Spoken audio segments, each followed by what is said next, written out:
It is said that there were two quite different kinds of people in Ireland. One set of people with long dark hair and dark eyes, called Fomorians. They carried long, slender spears made of gold and bronze when they fought. And another race of people, who were golden-haired and blue-eyed, and who carried short, blunt, heavy spears of dull metal. The golden-haired people had a great chieftain, who was also a kind of high priest, who was called the Dagda. And this Dagda had a wonderful magic harp. The harp was beautiful to look upon, mighty in size, made of rare wood and ornamented with gold and jewels. It had wonderful music in its strings, which only the Dagda could call out.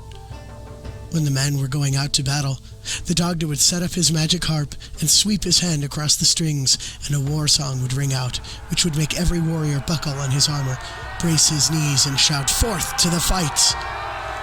Then, when the men came back from battle, weary and wounded, the Dagda would take his harp and strike a few chords, and as the magic music stole out upon the air, every man forgot his weariness and the smart of his wounds, and thought of the honor he had won, of the comrade who had died beside him, and of the safety of his wife and children. Then the song would swell out louder, and every warrior would remember only the glory he had helped win for the king, and each man would rise at the great tables, his cup in his hand, and shout, "Long live the king!"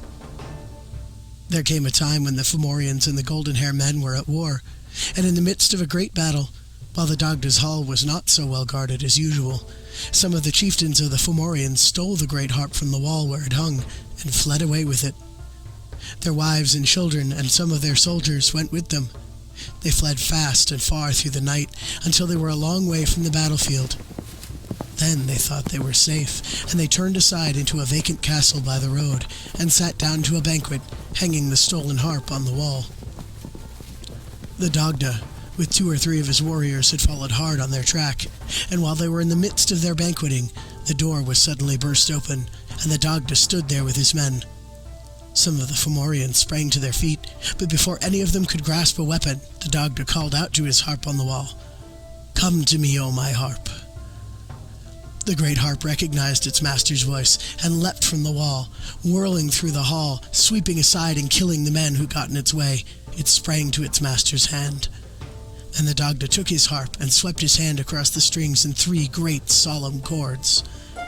The harp answered with the magic music of tears, and as the wailing harmony smote upon the air, the women of the Fomorians bowed their heads and wept bitterly. The strong men turned their faces aside, and the little children sobbed. Again the Dagda touched the strings, and this time the magic music of mirth leapt from the harp. And when they heard that music of mirth, the young warriors of the Fomorians began to laugh. They laughed till the cups fell from their grasp and the spears dropped from their hands, while the wine flowed from the broken bowls. They laughed until their limbs were helpless with excess of glee. Once more the Dagda touched his harp, but very, very softly. And now a music stole forth as soft as dreams, as sweet as joy. It was the magic music of sleep. When they heard that, gently, gently, the Fomorian women bowed their heads in slumber. The little children crept into their mothers' laps. The old men nodded, and the young warriors drooped in their seats and closed their eyes. One after another, all the Fomorians sank into sleep. When they were all deep in slumber, the Dagda took his magic harp, and he and his golden-haired warriors stole softly away, and came in safety to their own homes again.